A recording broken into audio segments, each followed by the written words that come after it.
Well, we were supposed to have a stretch now, but I think we had it towards the end of our last talk. So that was great, and we're all feeling vital and alive. So moving into the second portion of this evening, it features two really wonderful people I'm excited about hearing and being a part of the experience of what they have to share. One of them is the son of two of the world's most famous celebrities, Lucille Ball and Desi Arnaz.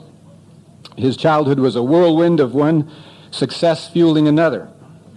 The early rock and roll musical phenomenal success of Dino, Desi, and Billy was just a sign of things to come.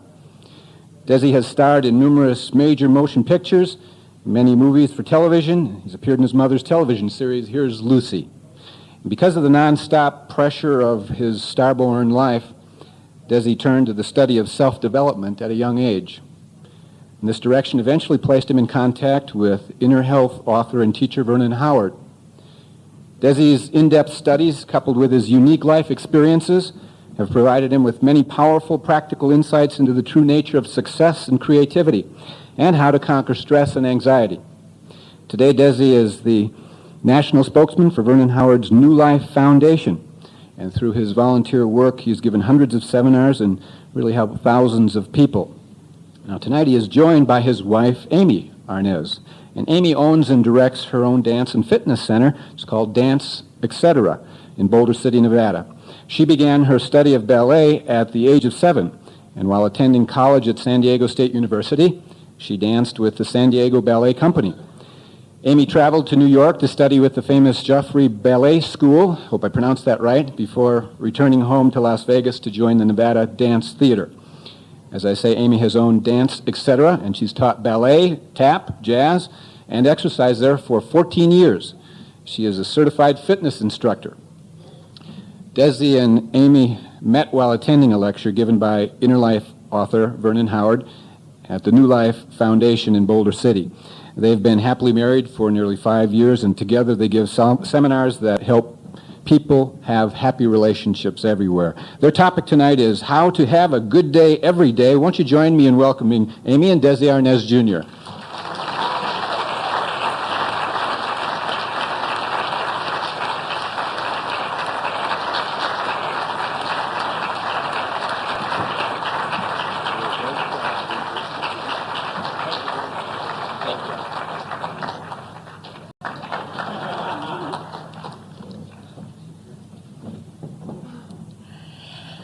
Thank you so much for inviting us here this evening. We'd like to thank Fran for the nice letter and organizing this for us. Desi and I do live in Boulder City, Nevada, which, if you haven't been there, it's 25 minutes from the Riviera Hotel. It's just up and over the hill. It's out of the Las Vegas Valley, just a few miles away. And Desi and I are volunteer national spokesmen and women for the New Life Foundation, and our doors up there are open to you anytime you're up in Boulder City. We'd love to have you drop by the New Life Foundation. It's in the center of town. It's easy to find. It's a very small, quaint town. Boulder City's old-fashioned. There's only 12,000 people living up there, and the New Life Foundation building is very easy to find. We'd love to have you drop in and say hello to the ladies in the bookstore. You can pick up some of Vernon Howard's books there if you like. We do have his books here this evening, too, at the back of the room out in the main book area. This evening, I'll be reading a selection from Vernon Howard's classic book, The Power of Your Supermind. It doesn't look like this anymore because this is the old printing. This is my favorite book. The book we have available here for you this evening is the new printing of this, The Power of Your Supermind. And before I came here this evening, I was wondering, I received my evening program, and it said Mary Boggs would be speaking, and it said there would be music, and I had a feeling what I wanted to speak about this evening, but I thought, wouldn't it be nice if what I would like to speak about this evening tied in somehow with what Mary Boggs would speak about, and would tie in somehow with the music. And it's funny how that really happened. I sat in my chair right there and I watched it happen this evening, and I thought, there's something else at work.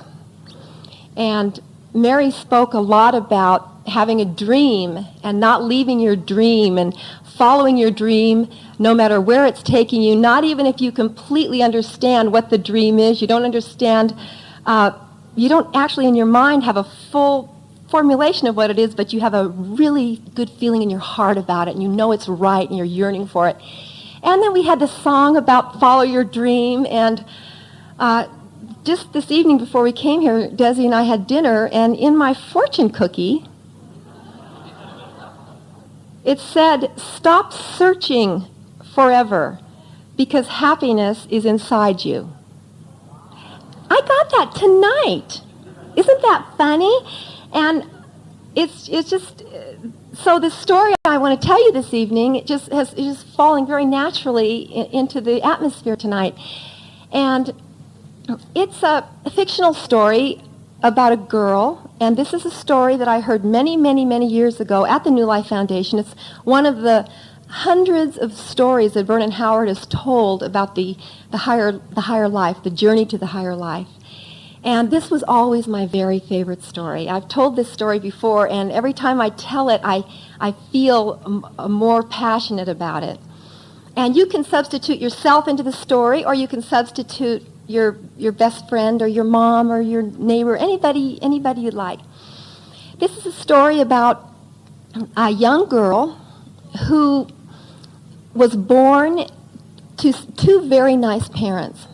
And her parents were good to her. They gave her a nice home. However, the home was in a very dark forest. The trees were so tall in the forest that the canopy of the trees completely blocked out the sunlight. Therefore, there was no undergrowth. The ground was just hard, cold ground. The trees were beautiful in themselves, but the light couldn't penetrate. The girl had never felt sunlight on her arms or on her face. And one day, she was following her dog. She threw the ball and she followed her dog through the trees, and she wandered a little farther away from her house than she ever had before. This is just I'm sure there's no place like that where there's a house in the trees, but it's a psychological story. And anyway, she started following the dog, and she saw this shaft of something that she didn't recognize coming through the trees. It was a white line coming through the trees, and so she walked over to the white line, and it was a beam of sunlight, the first one she'd ever seen in her life, and she was kind of timid of it. And so she put her hand out, and she tried to touch it, and finally it came onto her hand, and it felt really warm. And she let the light go on her arm, and she really liked how it felt. And she'd never seen it before, so she was really excited about her new discovery. And she ran home to the little house in the woods, and she told her mom about it. And her mom said, well, honey, if you want to discover about that, that's fine. You can go ahead. And the mom said, I've heard about it, but I'm really not interested in it. I'm content here in our little house. And I've thought to myself before, what would make a person not be interested in something new? And I'm lifting two words out of the talk that Mary gave tonight, and these are the two words. The mother was not teachable, and she was not receptive. She had settled for the life she had. She wasn't a bad lady. She was a good mom. She did what she should with her daughter, but she of herself wasn't inquisitive towards anything higher. So anyway, as each day progressed, the little girl became more and more inquisitive about the rays of light. And as she wandered farther through the forest, she saw more shafts of light. And then finally one day, she got into an area of the forest where the canopy wasn't quite as thick, and there was a pool of light on the ground. And she stepped into the pool of light, and her whole body was in the light. And she loved the warm feeling on her face. And it was the first time she'd actually seen what her skin and her hands and the color of her hair. And she loved the way it felt. So she ran home again and told her Mom, you've got to come and see this. But the mother really wasn't interested. And neither was her father. And neither was her brother and the rest of her family, and neither were her friends. So she thought to herself, well, I'm kind of alone in this, but should I go anyway? But she was so drawn to the light that she went anyway. So what happened is, this whole process took 2 years until she found that big pool of light. And then finally one day, she got to the very edge of the forest, and to her amazement, out there was a huge green pasture, beautiful grass, a blue sky. She'd never seen a blue sky, and it was the edge of the forest. And out in the middle of this big pasture was a huge house, a white house with a big veranda all the way around it, a big green shake roof, and music like she'd never heard before. Gotta get a drink of water. And so she ran home and told her mom about it. And her mom again said, honey, if you want to go ahead, go ahead. I won't stop you, but I'm not coming with you. So for the next 2 years, the little girl would always find her way to the edge of the forest, and she kept seeing this beautiful house, and she kept hearing this beautiful music, and the sunlight, and she felt so good about it, but she was terrified to make this journey across that green expanse of lawn to the beautiful house with the veranda all the way around it. And it was about 30 yards, which I am supposing, I'm not a football player, but I think it's from here to the back wall. Is that about right, Desi? Thank you. Okay. So she got her courage up, and she ran as fast as she could across that green lawn, and she ducked down next to the house by the veranda, and she was really terrified. Her knees were shaking and all that, but she was so drawn to the music and to what she felt about this beautiful place she'd never seen before that her dream and her inquisitiveness wouldn't let her go away. So she stayed down there, and then she would peek her head up, and she was looking over the veranda, and she ducked down really fast when she saw two people coming. And the people she saw even looked different than people she'd ever seen before. The woman had a pretty dress on, and she had her hair up, and she had a flower in her hair, and the man had nice clean clothes on, and it was a couple, and they were holding hands, and they were walking together, and they were talking nicely, and she had never seen any people before that were different than the people in the dark forest where she'd grown up. So after they left, she tore back into the forest and said, Mom, you've got to come and meet these people. You won't. This is the most beautiful place. And the mom again said, honey, I'm not going with you. Go ahead. So more and more time passed. Another year passed. And the girl kept making her journey to the edge of the veranda, but not up onto the veranda yet. So finally one day she said, okay, I've been huddling down here long enough. I've got to see what's inside those windows. So she crept up these steps, and she got up on the veranda, and she got next to the house, and she peeked over inside this house where the music was coming from. And she couldn't again believe her eyes. There was a huge table spread with beautiful food. There were Strauss waltzes playing. I don't know how she knew they were Strauss waltzes, but there was beautiful music playing. People were dancing. People were singing. The room was full of light. It was bright. People were smiling, and they were clean and happy. And she just felt the energy and the love that was in that room. Back home to Mom. Mom, come on, you're missing it. I'm not going. I'm staying here. You go if you want to go. It's fine. So the little girl went back to the house. By now, she's a young woman. She's actually old enough to make her own decision. She's 21 years old. She's been approaching this house, this beautiful palace out in the big meadow for years and years and years. So she finally made her decision to go there and actually contact the people and see what was going on. So across the grass she ran. Up the stairs she ran. She's on the veranda. She's peeking in the window, and tap, tap, tap on her shoulder. And she turned around, and she was startled, and there was the woman she'd seen a few years ago with the man. And the woman said to her, come on in. We've been waiting for you.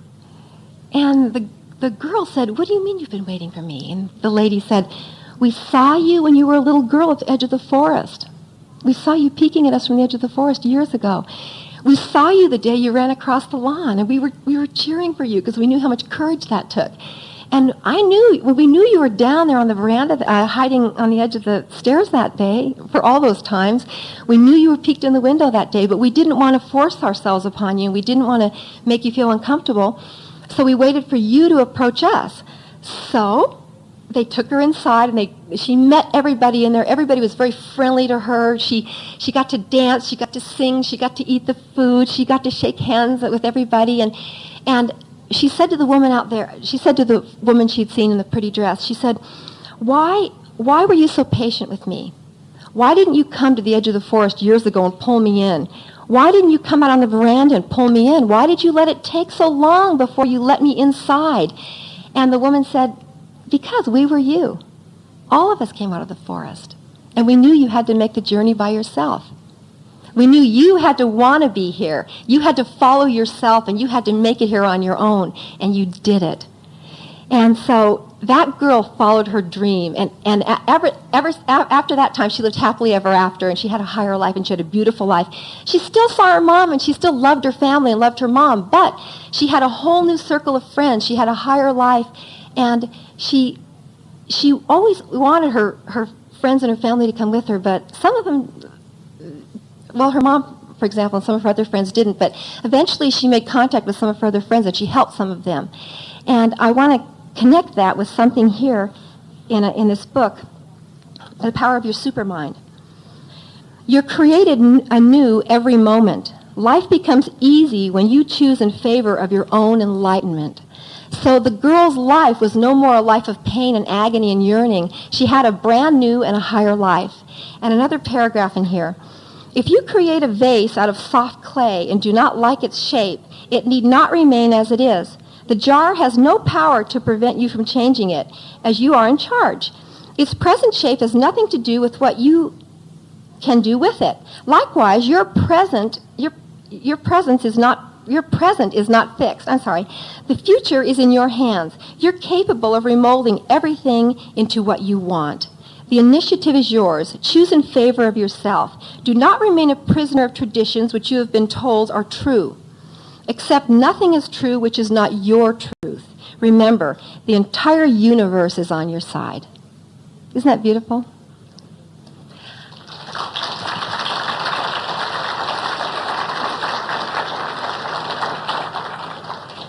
So I'd like to introduce my husband, Desi Arnaz, Jr. And thank you.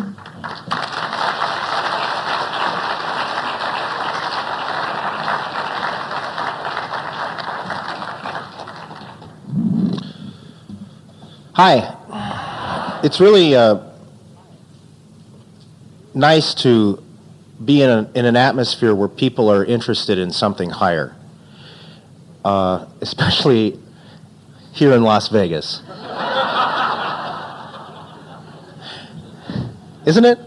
Isn't it different?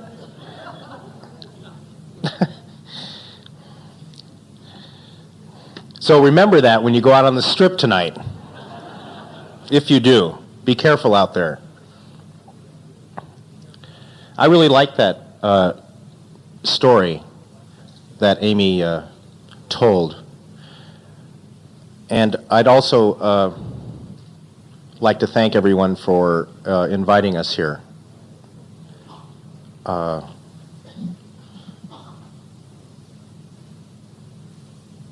The stories that we're told in the classes that we've been attending for over 15 years that are given by Vernon Howard, who's been speaking for over 25 years and writing for over 30 years, have a lot of these kind of stories. Vernon Howard tells stories in parable form that are psychological stories, like Amy was saying. The house on the hill and the house in the forest are two different inner states. There's a great quote by Vernon Howard, "The inner determines the outer." And that everything that little girl found was inside of her. And everything that she had to begin with was inside of her, only it wasn't who she really was. Do you understand? In other words, she really wasn't from the forest. She was from the house on the hill. And those people in the house on the hill were more related to her than the people in the forest. Do you understand? There's an interesting translation for love thy neighbor. Love your neighbor as yourself. You know, didn't you always find that an interesting commandment? I did. I never could figure it out. Love your neighbor as yourself, right? I think that Amy's story probably described that commandment better than anything I've heard, except for the translation, the real translation supposedly of neighbor, which came from the Greek, from the original language of the Bible. Neighbor was someone that you were close to spiritually. Not just whoever. Neighbor meant someone who you had affection for spiritually. It changes the whole concept, kind of, doesn't it? Because it's a different concept than what traditional religion has outwardly expressed, the concept of helping other people, but yet what's the inner, how do you live that? How do you even help another person if you're hurting yourself? And so that little girl had to go through a lot in order not to hurt herself anymore, in order to find out who she really was, because she wasn't happy in the forest. And she really couldn't. Remember, Amy said at the end of the talk that then she could help other people? Remember, she said there were other people then that she could help, and not, some of them really weren't interested, but there were a few that were.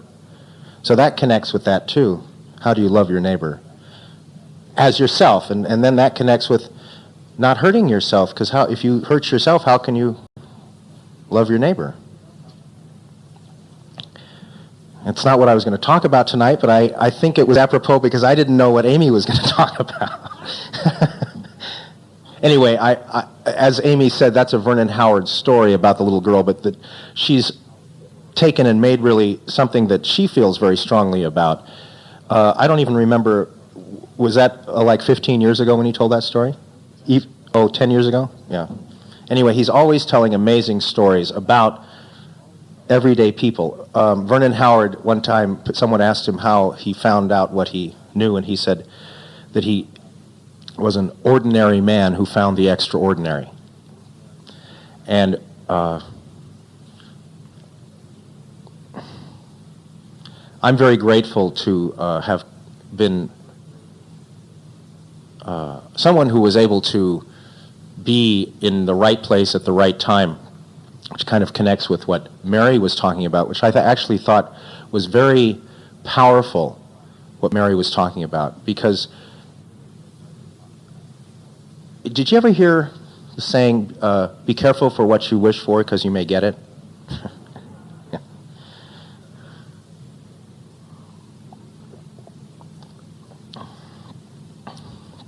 Well, that's what I want to talk about. We do have an incredible power for whatever happens to us. We're responsible for it. And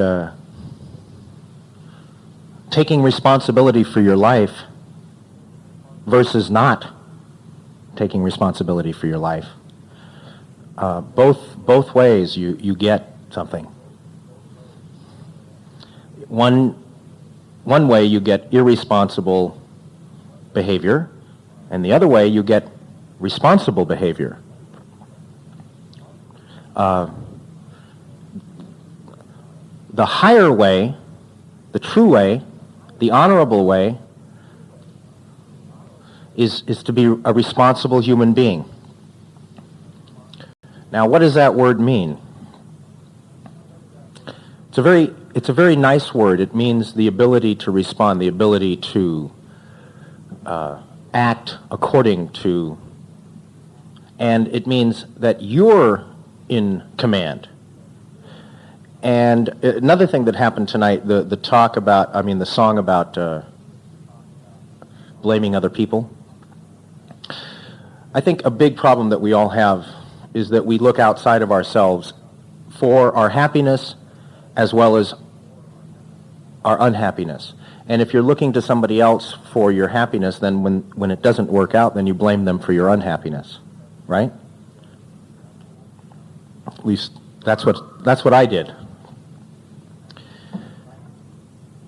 So being able to respond correctly would be that you are responsible for your reactions, and that no other person can really, no matter if they're wrong, no matter what they've done, no matter how, if they're wrong, no matter what they've done, that if you say, he made me react that way, or she made me react that way, or the situation made me react that way, then you're giving your life away to that person, to that situation. You no longer own your own life. You no longer are an independent human being. Now you're dependent on people, places, and things for your happiness as well as your unhappiness. This is a very powerful subject.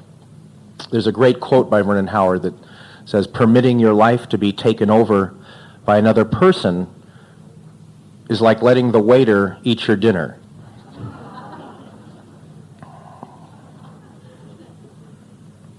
Or he said something like, "The more you let other people tell you how to sail your boat, the less the boat belongs to you." But we think of that in terms of taking responsibility in a way that will benefit us, or when we have a happy situation, we are not that concerned about reacting positively, right? I mean, in other words, that's not that difficult, although sometimes it is. And I'll kind of try to cover that later. But what we have difficulty with is when we have negative emotions and thoughts and feelings that come up inside of us. And what should we do with those? Are we supposed to express those? Are we supposed to suppress them? Is it responsible to react negatively, or to think negatively, to be worried or anxious or frightened or angry?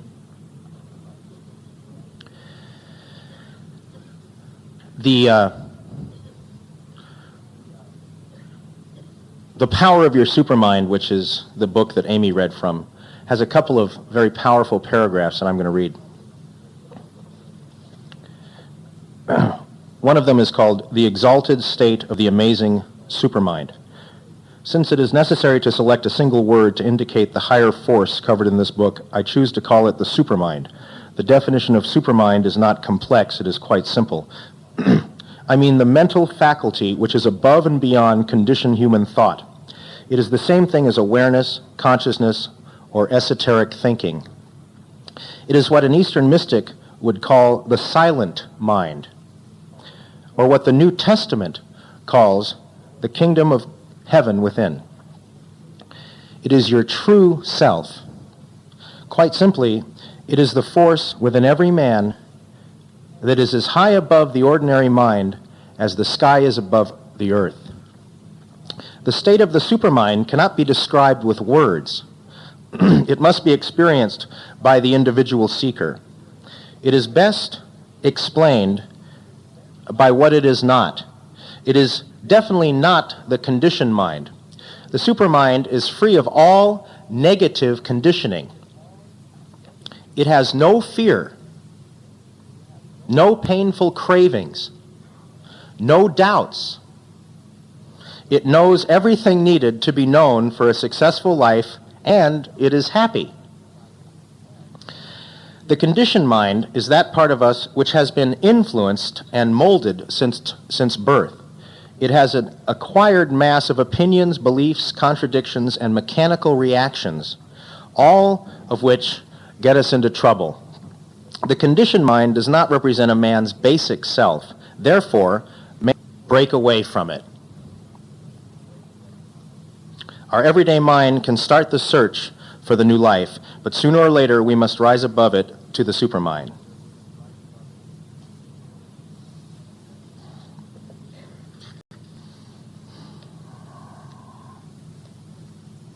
Do you like that?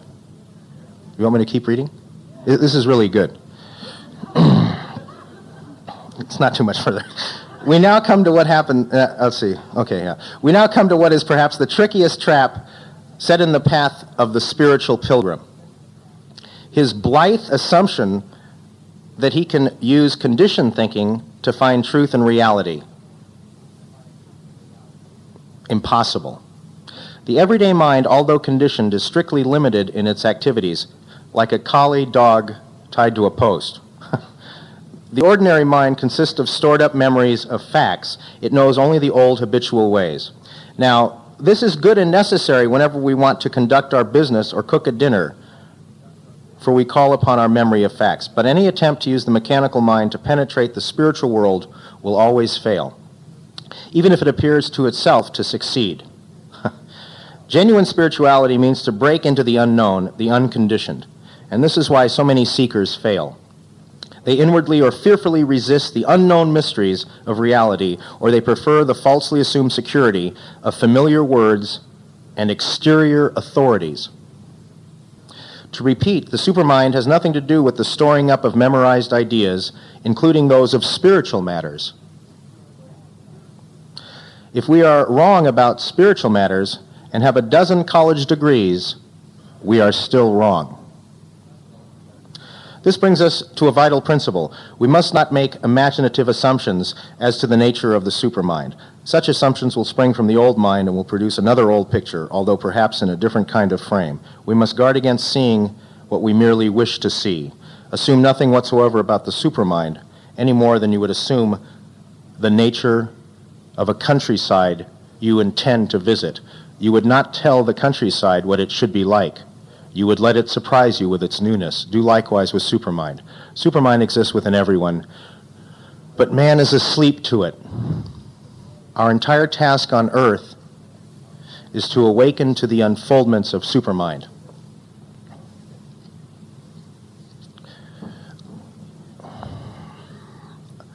Which also connects with what we were talking about, what Mary was talking about, and what Amy was talking about, that there is a purpose to this life. And Mary used the word to discover your dream, or to you know, what is a great word, dream? You know, it's really a fascinating word. What is it that we're here to do? What on earth are we here to do? What are you and I here for? Mary also said something about, you know, it's not what you manifest, but what the noble aim is. Do you understand? In other words, there's nothing wrong with living a comfortable life, and whatever you want to do for a living is fine, and all of that, you know. But that, in your heart, that's not really what your heart yearns for. Your heart yearns for the eternal. And you know, I know that's. I'm probably as good of a person as I know to tell you about this. Because I'm telling you, every dream I ever had came true. There's nothing else except the houseboat. No, I'm just kidding. Just a 20-foot inboard, I think, would be good. Okay, an outboard. An outboard would be fine. A nice outboard for the lake. But that's it. And after I get that, that's not going to make me happy either.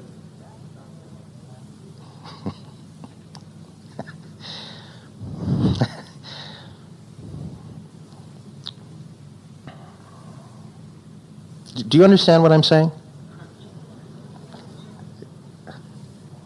Could you explain that to me, though? Because I think I really need the boat.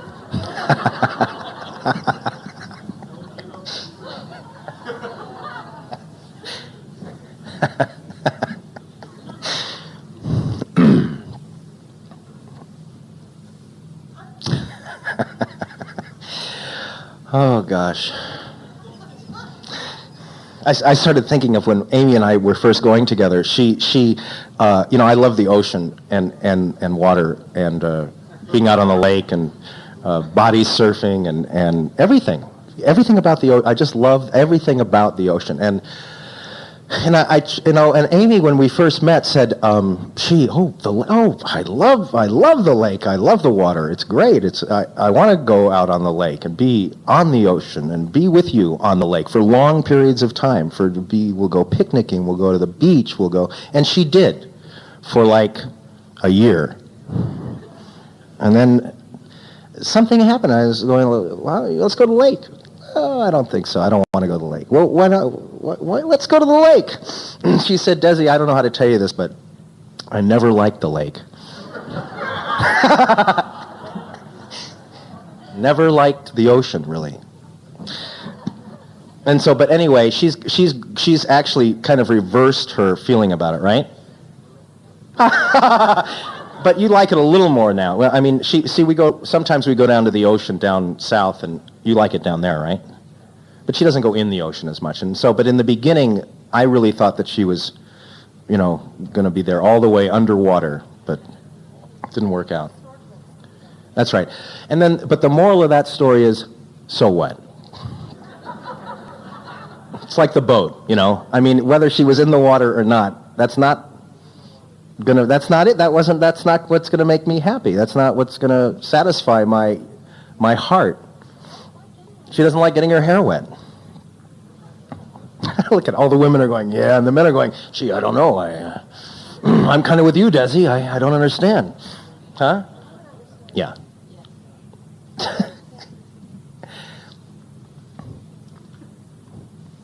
Anyway, it seems that there is a need to cut through, because we don't have in this life, we only have, in order to come into contact with the eternal, we only have this life right now. Do you understand? And this life isn't, I mean, yes, there may be things on worlds yet beyond our imagination, but, and there may be the eternal that we have if we're able to take advantage of this life. I don't think that it's a given. I think that this life was intended for us to recover our eternal nature, and that this is the time we have to do that, and that recovery is paramount in our eternal life. And so to keep in mind that the important part of this recovery is to recover our eternal nature is all that matters. There's a great quote that really helps me. I have business things that I have to do, and strange, unusual business things that are very, at times, difficult for me because they have to do with my family, and so there's an emotional part of it that I have to disassociate from.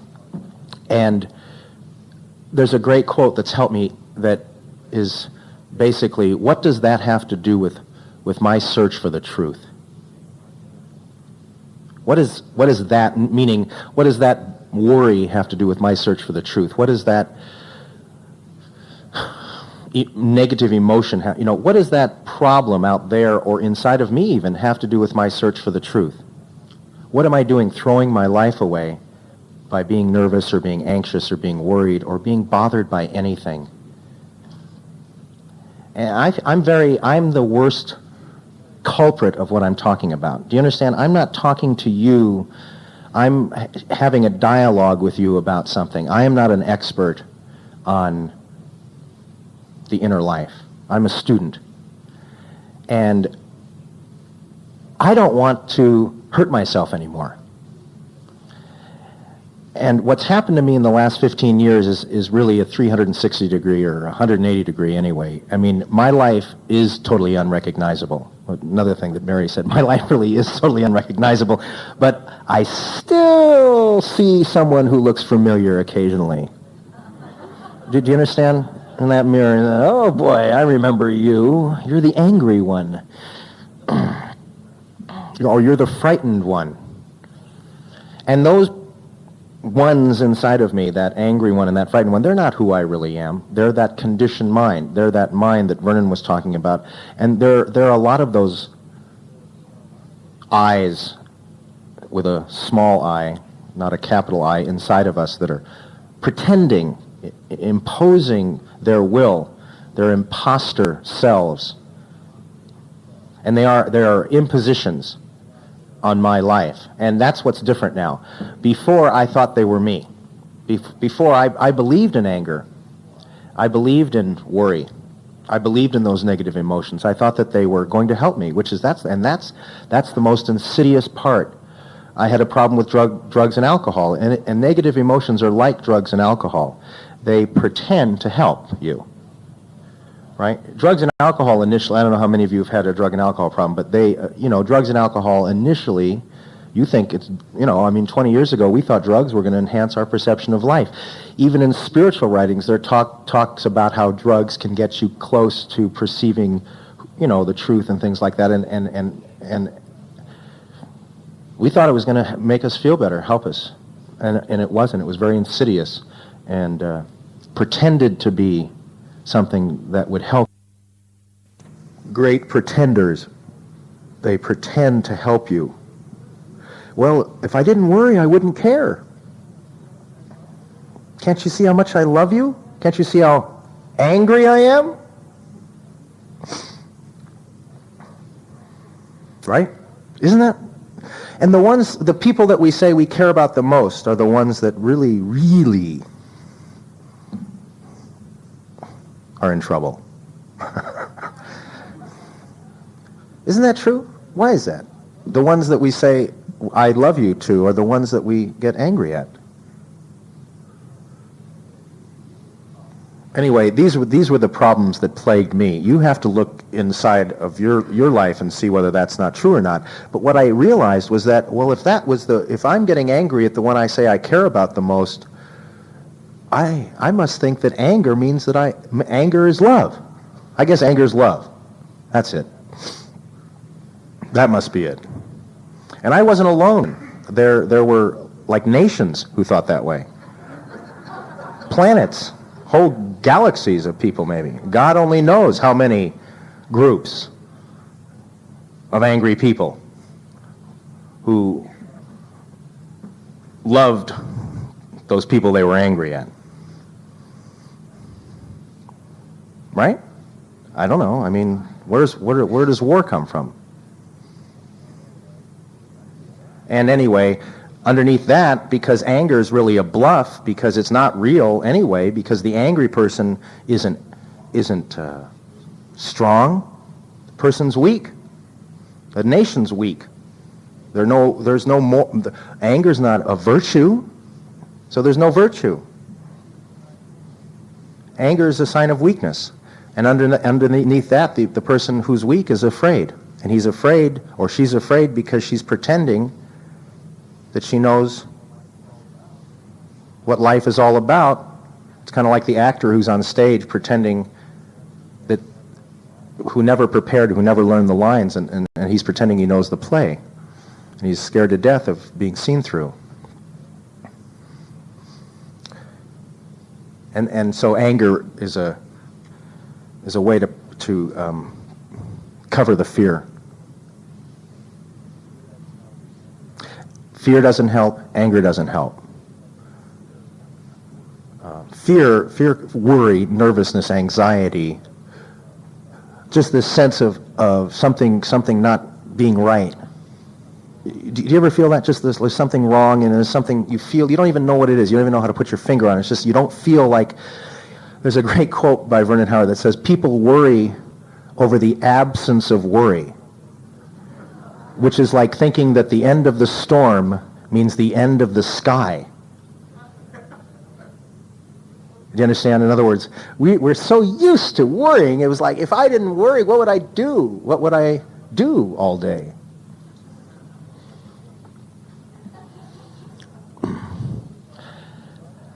Which is like the drug addict or the alcoholic who doesn't know what he's going to do without his drink, doesn't know what he's going to do without his drugs. Well, there are emotional negative addictions. And that our job is to walk away from those negative emotions.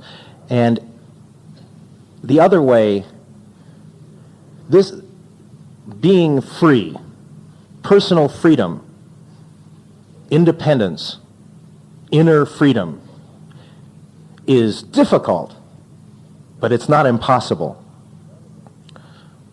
The other way is impossible. There's no point to it. So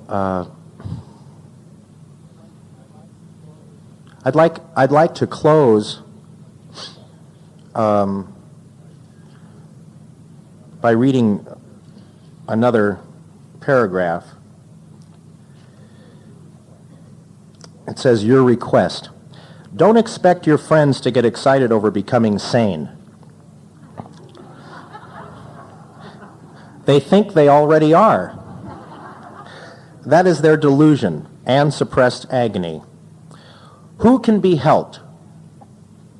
Whoever asks, please help me break out of myself. You don't even need to know who you're talking to. Just send your sincere request out into the universe. It will be heard. Help will come and be different from what you had imagined. Your life can have any healing desired by your heart. So once again, in closing, I would say to desire what your heart truly yearns for. Don't settle for anything other than eternal happiness, eternal life. I'll close with a quote that is, it is wise to seek the eternal because time defeats all other ambitions. And we need to keep that in mind because we're constantly being bombarded by the temporary life and people trying to sell us things on television and in the radio and on newspapers. And if you buy this soap and if you get this car and if you buy this house and if you get something else, you're going to be happy. And we don't realize how much propaganda is in the news. Even on news shows, they want you to be afraid so when they go to the commercial, they can sell you something so you won't be afraid anymore. Don't go along with it. Don't go along with the temporary feelings of negativity either. They're like a storm that is passing, and if you don't go along with it, it'll pass. Don't believe in negativity. Don't believe in anger and fear. And I'd like to invite you, as Amy did, up to Boulder City to hear Vernon Howard speak. He's a powerful, amazing speaker and a very rare human being. And he's up there every week during the weekend on Saturday and Sunday. It's 30 minutes away. We urge you to come up, and we'll be there. And if you're interested, we'll have some information for you at the back table and some very powerful books by Vernon Howard. So thank you very much, and have a good evening.